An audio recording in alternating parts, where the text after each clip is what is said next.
And this time it's fours, it's coxed fours. This is the Britannia Challenge Cup.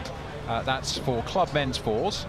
Started in 1969, and we've got Royal Chester on the left and Vesta on the right. It's Chester and Vesta, and away they go.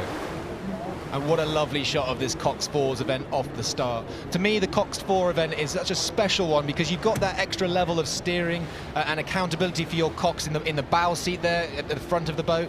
But if you really row this boat correctly, in my view, you can make it feel so light and so edgy, and it actually feels like a cox-less boat. It's one of the amazing boats to row in, and I really love it.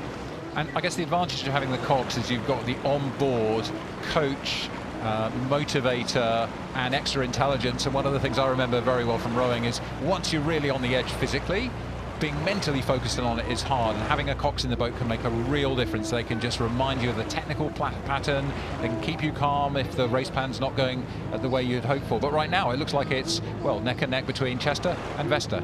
I think this is going to be one of the races of the day. What we know from form actually is that the eights heads, the head of the river race, where we have the club eights back in March time, both of these clubs were absolutely neck and neck and had a dead heat, so both of them were 24th at the eights head, so finished with the same time, which means on paper this is going to be a very evenly matched race. That's amazing to have this exact same finish time in a race that's, well, 20-something minutes long. So one thing we can see here, Cam, it's a little bit wavy, so there's a bit of river traffic here. You can see just the wooden booms there. You can actually see the profile of the waves, and it looks like Vesta's got a little bit the better of that slightly rough water there.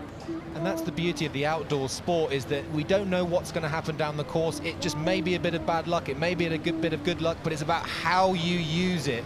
And so anything that happens absolutely needs to be maximised to your advantage, and it does look like Vesta have taken that upper hand. Beautiful shot here, looking back down towards the start. Temple Island sitting commandingly over the course, and Vesta, well, they're starting to ease out to a bit of a clear water gap over the crew from Chester, Royal Chester, as they go through the halfway mark. Right here's halfway down the track, and I think you'd buy that position if you were Vesta. Coming live now a bit further down the track, Vesta hasn't actually broken away.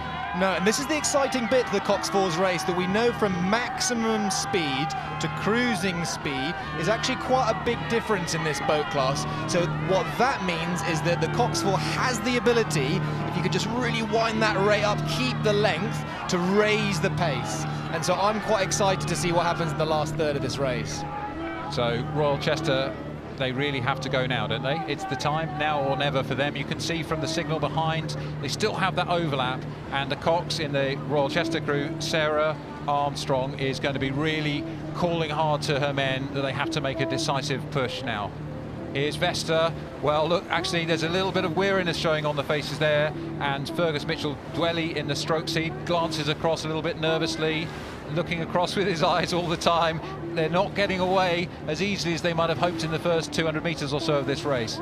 And this is for the cox, so Daniel Balash in that bow seat in the front of the boat, he won't be able to see the other boat that they're racing, and so he'll have to rely a little bit on that crew to make the call, just have an awareness of where the other hull is. This race is far from over. Well, Royal Chester have to go. We saw the faces there of Edward Crest, Harrison Hunter, Peter Dean and Fraser Morgan in the Royal Chester Rowing Club crew up there on the River Dee doing their trains. A lovely long stretch of river for them, so they will have some endurance in those legs, I think. And the longer this is going on, the seed of doubt starts to creep into that leading crew's mind. So you're just thinking, oh, I thought we broke them, I thought we broke them, but here they come, they're coming back on us. That is one of the beauties of this boat-on-boat 1v1 racing. So Daniel Balash will try to tell the men of Vesta they've got to have confidence. This is the moment when the physical exhaustion is potentially almost at its peak, and the body's starting to tell the mind, I'm not sure I can do this, and the mind has to tell the body, you work for me.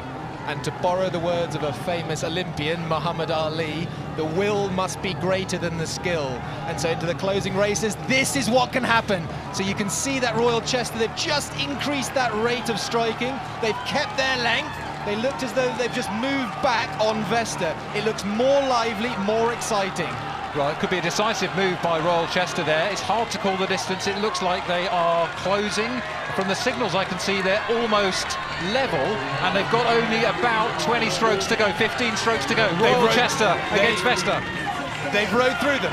They absolutely have rode through them, and it looks as though Vesta are just tiring. Well, what a performance from Royal Chester. It looked like Vesta had it in the bag, but they really have moved through in the last 300 metres. They are going absolutely gangbusters to seal this one. What a race from Royal Chester Rowing Club. Well done, Sarah Armstrong, motivating her 4 men through the Vesta crew. What an awesome race that was, and that just goes to show you that it really, last stroke counts. You need to make sure that you're maximising your race from A to B, staying with it. For anyone watching this coverage who might be racing later on, do not give up. What an